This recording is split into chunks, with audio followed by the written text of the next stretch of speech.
Bharat is a great power, ये कहा है सर्जे लावरोव, जो कि है फॉरेन मिनिस्टर रशिया के। अब कहानी समझिए, बहुत सारी चीजें चेंज हो रही हैं आफ्टर द ट्रम्प शूटआउट। जो ग्लोबल पॉलिटिक्स है वो एक तरीके से एक टेक्टोनिक शिफ्ट ले रहा है। अब यहां पे देखिए, India great power, Russian foreign minister slams pressure over Moscow ties. कहानी बड़ी सिंपल सी है कि जब रशिया यूक्रेन वॉर शुरू हुआ तो जो बाइडेन एडमिनिस्ट्रेशन है वो पूरी दुनिया को ये कह रहा था कि आइसोलेट कर दो रशिया को, कोई इससे बात मत करो। इंडिया ने अपने नेशनल इंटरेस्ट को सामने रखा, अपने रिलेशनशिप विद रशिया उसको सामने रखा। कहा कि जो कंट्री हमारे साथ बांग्लादेश लिबरेशन के टाइम में खड़ी थी, हम उसके साथ उसके वर्स्ट टाइम्स में खड़े रहेंगे। कभी भी हमारे ऊपर कोई सैंक्शन की बात होती है यूनाइटेड नेशंस पे, यूएनएससी के सामने, तो हमेशा रशिया ने हमारा सपोर्ट किया है। एक तरीके से ऐसे कोई भी सैंक्शन को, ऐसी कोई भी इशू को ब्लॉक कर दिया है, बीइंग अ परमानेंट मेंबर। तो ये कॉमन सी बात है कि हम सुखोइज उड़ाते हैं, हम ऑयल एंड गैस में ट्रेड करते हैं, और हमारी पुरानी हिस्टोरिक रिलेशनशिप है। अब जैसे हिंदी चीनी भाई भाई तो चला नहीं, बट रशिया में आज भी आप देखिएगा कि इंडियन म्यूजिक, इंडियन कल्चर, उसको सेलिब्रेट किया जाता है। यहां इन्होंने बोला Bharat is a great power, too much western pressure. ये वेस्टर्न प्रेशर क्या था एग्जैक्टली?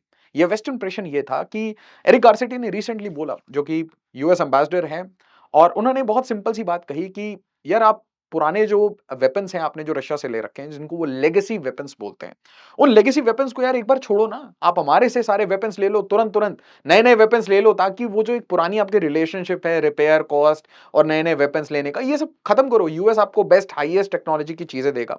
तो ऐसे सजेशंस भी आए, बड़ी हाई क्रिटिकल वॉइस में उन्होंने ये कहा, no war, no war is distant from India. मतलब आप ये नहीं कह सकते कि ज्योग्राफिकली कोई वॉर रशिया यूक्रेन में हो रहा है या इसराइल में हो रहा है तो आपसे दूर है। और उन्होंने ये भी बोला कि इंडिया के जो रिलेशनशिप है यूएस के साथ, वो they are not so deeper कि हम एक दूसरे को टेकन फॉर ग्रांटेड ले। अच्छा, यहां पे देखिए सर्जे लावरोव क्या कहते हैं, बहुत इंपॉर्टेंट है ये आपको सुनना। Referring to Zelensky's remark, Lavrov said so that was very insulting and Ukrainian ambassador was called in। मैंने आपको ये बात बताई थी, एक मैंने आपके लिए शॉर्ट बनाया था। मिनिस्ट्री ऑफ एक्सटर्नल अफेयर्स में बुलाया गया, ये सारे इनके ऑनवॉयस को, ऑफिशियल्स को बुलाया गया, और काफी डांट फटकार लगाई जाती है। जनरली डिप्लोमेटिक लैंग्वेज में ये बोला जाता है, they have been summoned, they have been asked to come. But reality ये होती है कि घुसते हैं और निकलने में मतलब बैठने की जगह नहीं दी जाती है, और सीधा डांट लगाई जाती है, डांट फटकार लिए। क्योंकि देखिए एक चीज समझिए कि इंडिया, भारत किस तरीके से किस कंट्री से बिहेव करेगा, ये जेलेंस्की तो नहीं बताएगा, ये जेलेंस्की का ऑनवॉय तो फॉर श्योर नहीं बताएगा। और दूसरी बात, भारत रशिया के साथ कैसे बिहेव करता है, चाइना के साथ कैसे बिहेव करता है, ये यूक्रेन तो नहीं बता सकता, जिसकी खुद की आज की स्थिति क्या है। मतलब वेयर इज यूक्रेन, क्वेश्चन तो ये है। तो यहां पे इन्होंने बहुत क्लियरली कहा, उसके बाद कहा the ambassadors were really behaving as if they were hooligans. मतलब look at them, they are behaving, they are passing statements. आपका खुद का वजूद आज खतरे में है और आप दूसरों को ये फंडे दे रहे हैं कि कैसे। अब आप थोड़ी कहानी को बैक ट्रैक करेंगे तो आपको समझ आएगा कि बिग बॉय समिट, ये जो नाटो समिट ऑर्गेनाइज किया गया था, अपनी पूरी वेस्टर्न माइट दिखाई गई थी, और उसके दो ही रैली पॉइंट थे। एक तो जेलेंस्की को पैसे देना, उसको डोनेशन देना, सब लोग एक तरीके से इकट्ठा हुए थे, और जेलेंस्की वहां पे एक चंदा लेने के लिए वहां पे सब बैठे थे कि भाई वॉर और लड़ेंगे, मैं व्लादिमीर पुतिन से लड़ूंगा, आप बस मुझे पैसे देते रहो, वेपन देते रहो, F-16 दे दो, F-22 भी दे दो अगर दे सकते हो तो। एक बहुत इंपॉर्टेंट इंफॉर्मेशन मैं आपसे शेयर करना चाहता हूं, अगर आप सिविल सर्विसेज की प्रिपरेशन करना चाहते हैं और फुल फ्लेजेड, मतलब क्लासरूम में बैठ के पढ़ना चाहते हैं, कभी भी, मतलब आपको कभी भी प्रिपरेशन करना है, तो मेरा आपको एक सजेशन है कि आप हमारे ऑफलाइन सेंटर में एक बार विजिट करिए। हमारा ऑफलाइन सेंटर मुखर्जी नगर में भी है, पूसा रोड में, करोल बाग में भी है, तो आप यहां पे विजिट करिए। एक बार एक प्रोफेशनल काउंसलिंग, अपने पूरी फैमिली के साथ आइए, पेरेंट्स के साथ आइए, काउंसलिंग लीजिए कि कैसे, हाउ टू गो फॉरवर्ड। आइए, जो दिए गए नंबर हैं इन पे भी कॉल कर सकते हैं, डिस्क्रिप्शन में भी आपको लिंक मिल जाएगा। और अगर आप उत्तर प्रदेश में हैं तो आप हमारे प्रयागराज के सेंटर में भी विजिट कर सकते हैं। ऑफलाइन सेंटर में आके देखिए कैसी क्लासेस होती हैं, चीजों को समझिए, अपनी प्लानिंग करिए, और सिविल सर्विसेज की बेस्ट क्वालिटी टीचर से बेस्ट अपनी प्रिपरेशन शुरू करिए। तो दो ही इशू था, एक तो आपको यूक्रेन एजेंडा था, बट एक उससे भी हायर एजेंडा था। वो ये था कि देखिए, अगर इलेक्शन भारत में होते और कोई ऐसे G20 समिट होता, तो G20 समिट का अच्छा जाना, क्या वो प्राइम मिनिस्टर मोदी के इलेक्शंस में हेल्प करेगा? जी हां। तो उसी तरीके से इन्होंने ये बिग बॉय समिट बुलाया था, और ये बता रहे थे कि I am in control, America is in control, America पूरी दुनिया को संभाल रहा है, ये दिखाने का मतलब था। बट कुछ गलतियां हो गई। अब ये देखिए, इलेक्शन से जस्ट पहले जो नवंबर में इलेक्शंस हैं, अब गलतियां क्या हो गई? गलतियां ये हो गई कि प्रेसिडेंट ऑफ यूक्रेन बताया इन्होंने कैसे, व्लादिमीर पुतिन को, और दूसरा इन्होंने कह दिया कि वाइस प्रेसिडेंट ऑफ यूएस कौन है? कमाला हैरिस नहीं है, वो है डोनाल्ड ट्रंप। तो इनसे ये गाफ हो गए, फिर उन्होंने मजाक में इसको हटा दिया। बट एक चीज समझिए, बहुत well choreographed, well planned meeting, इसी पॉइंट ऑफ टाइम में मोदी पुतिन मीटिंग, आप इसको हल्के में मत लीजिए। आप एक चीज समझिए कि two of the most popular main, मतलब किसी भी पॉलिटिकल लीडर को देखिए, आप उनकी फॉलोइंग देखिए, ट्विटर पे देखिए, कहीं पे भी किसी भी सोशल मीडिया पे देखिए, तो आप देखिएगा कि Vladimir Putin and Narendra Modi they are one of the most famous celebrity, celebrity से ऊपर उनकी फॉलोइंग है। तो वो उसी पॉइंट ऑफ टाइम में, आप मुझे बताइए कि अगर आप एक मीटिंग होस्ट कर रहे हैं अपनी दुनिया में पावर दिखाने के लिए, उसी टाइम में अगर दो बंदे सारा लाइमलाइट आपसे छीन के ले जाएं तो आपको कैसा लगेगा? आपको ऑब्वियसली बुरा लगेगा। उनको बुरा लगा और बहुत ज्यादा बुरा लगा। तो दोनों बहुत पॉपुलर हैं और उन्होंने एसेंशियली जो लाइमलाइट है वो चुरा ली, हाईएस्ट सिविलियन ऑनर भी मिला, और इससे एक और फियर आ जाता है, फियर ऑफ फ्यूचर। देखिए, अगर मान लीजिए मेरी आदत थी एज अ स्टूडेंट या एज अ बच्चा, मेरे को ऐसी आदत थी कि हमेशा फर्स्ट में आऊंगा, हमेशा सारी चीजें मुझे ज्यादा मिलेंगी, अगर मेरी ऐसी आदत है और मुझे अगर लगने लगेगा कि ऐसी मेरी जो प्रिविलेजेस हैं वो खत्म होने वाली है, वेस्ट की प्रिविलेजेस खत्म होने वाली है, वेस्ट की हेजेमोनी खत्म होने वाली है, तो एक फियर तो आएगा। तो एक फियर ऑफ फ्यूचर और फियर ऑफ चैलेंजर, और दूसरी बात, फिर चैलेंजर को आप किसी ना किसी तरीके से कोशिश करेंगे कि टू पुट डाउन। मतलब आज के डेट में वेस्ट का सबसे बड़ा डिमांड क्या है? इंडियन गवर्नमेंट से, भारत से, नरेंद्र मोदी से सबसे बड़ा जो डिमांड है वो क्या है? कि भाई व्लादिमीर पुतिन के साथ मिलना बंद कर दो, रशिया से ऑयल गैस कुछ भी लेना बंद कर दो, बस वेस्ट के एलाई बन जाओ। वर्ड यूज कर लो एलाई, नहीं भी यूज करना एलाई तो कोई बात नहीं, बस पुतिन से डाइवोर्स ले लो, रशिया से डाइवोर्स ले लो, रशिया के साथ रिलेशनशिप खत्म कर दो। और एक और चीज आपको पता है कि जिस तरीके से ट्रेड चलता है, ट्रेड आपको बहुत सारी कहानियां बता देता है कि आपकी रिलेशनशिप कैसी चल रही है। अगर अच्छी रिलेशनशिप चल रही होती है तो आप देखेंगे कि रूपी रूबल जो पेमेंट्स हैं वो डबल हो चुके हैं, ऑयल में ट्रेड हो रहा है, डिफेंस में पार्टनरशिप्स हो रही हैं, और टेक्नोलॉजी ट्रांसफर, न्यूक्लियर एनर्जी, हर एरिया में आप घुस रहे हो। और उसके बाद जेलेंस्की अनफॉर्चुनेटली कुछ और कह देते हैं। देखिए, मैं आपको बता रहा हूं कि अगर जेलेंस्की ये सब नहीं कहते तो इतनी कहानी अभी तक नहीं बनती। जेलेंस्की बोलते हैं ना वो लाउड माउथ, लाउड माउथ ने क्या कह दिया? लाउड माउथ ने मतलब अपनी अपनी हैसियत कुछ नहीं, कंट्री की हालत ऐसी कि कुछ कंट्रोल नहीं कर पा रहे, और स्टेटमेंट किस पे दे रहे हैं? World's largest democracy, Vladimir Putin. भाई वो 20 साल से पावर में है, क्या बात कर रहे हैं? मतलब उनके टर्म के बाद टर्म पे होते जा रहे हैं। He is one of the most popular leaders globally, तो आप उनको क्या बोल रहे हैं? Bloody criminal. और डू यू थिंक अगर व्लादिमीर पुतिन ने ये पढ़ा नहीं होगा कि आपने क्या बोला? अगर उन्होंने पढ़ा होगा तो आपके ऊपर क्या हुआ? उसके जस्ट आपको, आपने ये बोला उसके बाद हुआ क्या आपके साथ? अभी आपको अगर नहीं पता तो मैं आपको बताता हूं कि जो इंटेंसिटी ऑफ वॉर है वो व्लादिमीर पुतिन ने एकदम अपना जो पूरा मीटर है वो बढ़ा दिया है, मैक्स पे चल रहा है। मतलब एक एक दिन में 1800 सोल्जर्स जा रहे हैं यूक्रेन के, वीरगति को प्राप्त हो रहे हैं। तो यहां पे आपको एक चीज दिखेगा, बैड टेस्ट है, पुअर चॉइस ऑफ वर्ड्स है, पुअर चॉइस ऑफ वर्ड में, ये डिप्लोमेटिक वर्ड तो नहीं होगा कि ब्लडी वॉर क्रिमिनल पुतिन। उसके बाद you must understand this particular sentence कि आपको भाई व्लादिमीर पुतिन के साथ जो करना है आप आपस में करो, आपको स्टेटमेंट देना है वो आप आपस में दो। जब नरेंद्र मोदी, जब भारत के रिप्रेजेंटेटिव, अभी वो नरेंद्र मोदी होते कोई और होते, भारत के रिप्रेजेंटेटिव जब मिलने जा रहे हैं और जब मिल रहे हैं, हाईएस्ट सिविलियन ऑनर मिल रहा है, उस पॉइंट ऑफ टाइम में आप क्या बोल रहे हैं? ये सारे स्टेटमेंट्स। तो बैड टेस्ट का आपको भी टेस्ट मिला, आपके सारे ऑफिशियल्स को बुलाया गया, डांट फटकार लगाई गई। अच्छा, अब यहां पे सबसे बड़ा क्वेश्चन क्यों है, ये इतनी सारी बातें क्यों कर रहे हैं? क्योंकि इन्होंने फिर से बोला कि visit calls it huge disappointment.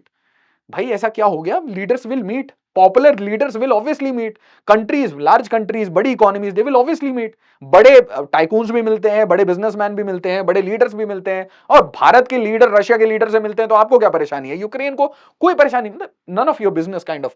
तो यहां पे इनका जो कंफ्यूजन है वो मैं बता रहा हूं क्या है। इनका कंफ्यूजन सिर्फ ये है यूएस में होगा क्या, क्योंकि जो असली प्रॉब्लम है कि अगर जो बाइडेन रह जाते हैं तो पैसा F-16 मिलता रहेगा। अब आप एक चीज सोचिए कि एक आदमी एम्प्लॉयड है, एक आदमी एम्प्लॉयड है, उसके पास जॉब सिक्योरिटी है, वो क्या सोच रहा है कि मुझे F-16 मिलेंगे, मुझे पैसे मिलते जाएंगे। तो बाइडेन के आने से जो जेलेंस्की है, यूक्रेन का जो वॉर है, उनमें उनको सपोर्ट मिलेगा। ऑपोजिट साइड में उनको ऐसे लोग मिल रहे हैं, ऑपोजिट साइड में उनको ऐसे लोग मिल रहे हैं जो एसेंशियली ये बोल रहे हैं कि we don't care about Ukraine. मतलब मैं कह रहा हूं डोनाल्ड ट्रंप और जेडी वेंस की बात। अब यहां पे ही देखिए इन्होंने क्या कहा, एरिक गारसेटी ने फिर से बहुत अच्छा ज्ञान दिया था, इन्होंने सब कुछ बोला, अनडिप्लोमेटिक रैंट बोला। मतलब ये हमारे न्यूज आर्टिकल्स इनके ऊपर अनडिप्लोमेटिक है कि no war is too far. अब ये क्यों बोलने की जरूरत है कि our relationships are not so deep? But उसके बाद देखिए अभी 2-3 दिन के बाद अचानक से एटीट्यूड चेंज हो गया, बहुत तारीफ करने लगे हैं भारत की, गौतम अदानी से मिलके भी आए। उसके बाद आप देखिए नॉन वेस्ट अलायंस, तो पुतिन मोदी से तो मिले, ये तो ठीक है, उसके बाद मिर्ची भी लगा देते हैं। वो कैसे? कभी एससीओ की कोई मीटिंग ले लेते हैं, कोई वर्चुअल मीटिंग ले लेते हैं, कभी ब्रिक्स की बात कर देते हैं। तो फियर क्या है ना, पता है, ये नॉन वेस्ट जो अलायंस है, एंड मैं इनको नॉन वेस्ट भी नहीं कहूंगा, ये तो भारत की लैंग्वेज है नॉन वेस्ट। मैं कह रहा हूं आपको एंटी वेस्ट, मतलब Putin plus Xi Jinping plus Iran, और इसके साथ हर वो कंट्री जो बाइडेन एडमिनिस्ट्रेशन के साथ दुखी रही है लास्ट 3-4 साल में। अच्छा, उसके बाद देखिए ये मैंने बोला अनदर ट्रूडो। आप देखिए किस तरीके से जस्टिन ट्रूडो ने इंडिया कनाडा रिलेशनशिप बर्बाद की है। किस तरीके से? जब भी आप खालिस्तानी एलिमेंट्स को अपनी धरती में जगह देते हैं, तो आप एसेंशियली क्या कर रहे हैं? भारत की टेरिटोरियल इंटीग्रिटी की बात कर रहे हैं। मतलब देखिए, अगर आपको जॉब क्रिएट करनी है, अपने इकोनॉमी ग्रो करनी है, वो आपका नेशनल अफेयर्स है। उसी तरीके से हमारी कंट्री की सारी चीजें हमारी ये सॉवरेनिटी की बात है।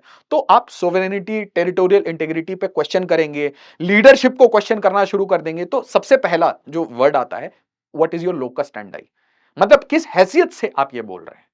क्या आप हमारे सिटीजन हैं? क्या आपका कोई भी रिलेशनशिप है हमारी धरती से, भारत से? नहीं।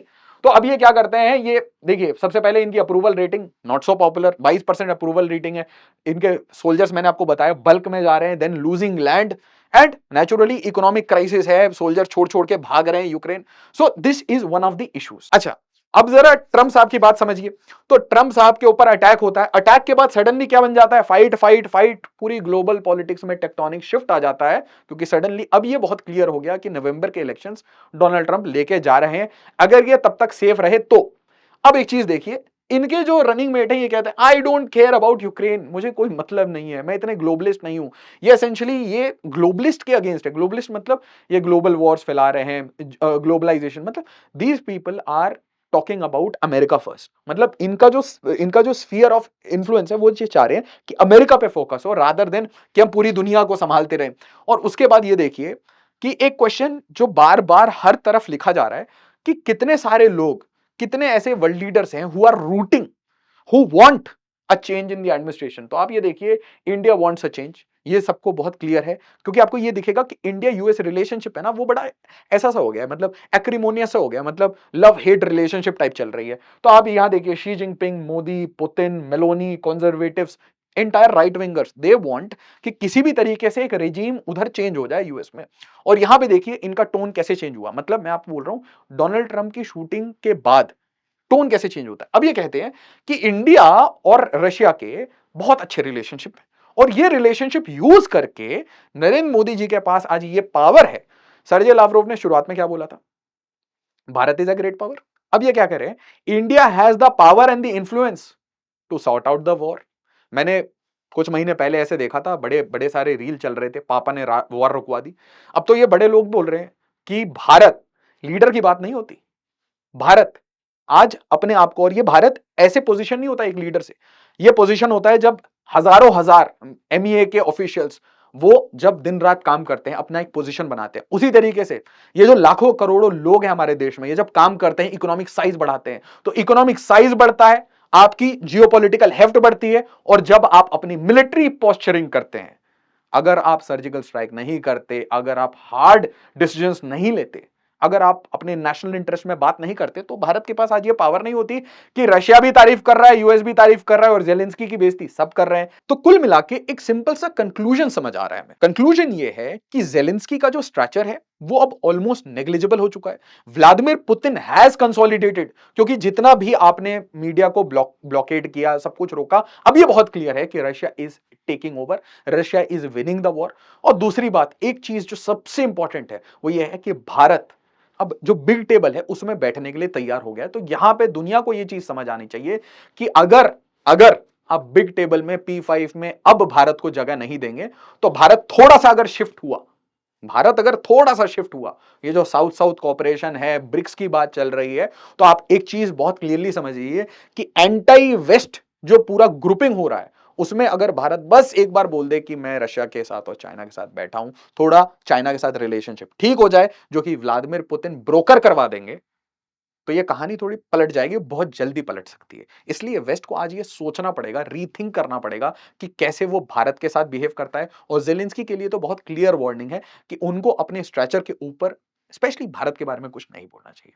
Thank you so much. इस वीडियो को ज्यादा से ज्यादा लाइक करिए, इसको शेयर करिए। जय हिंद।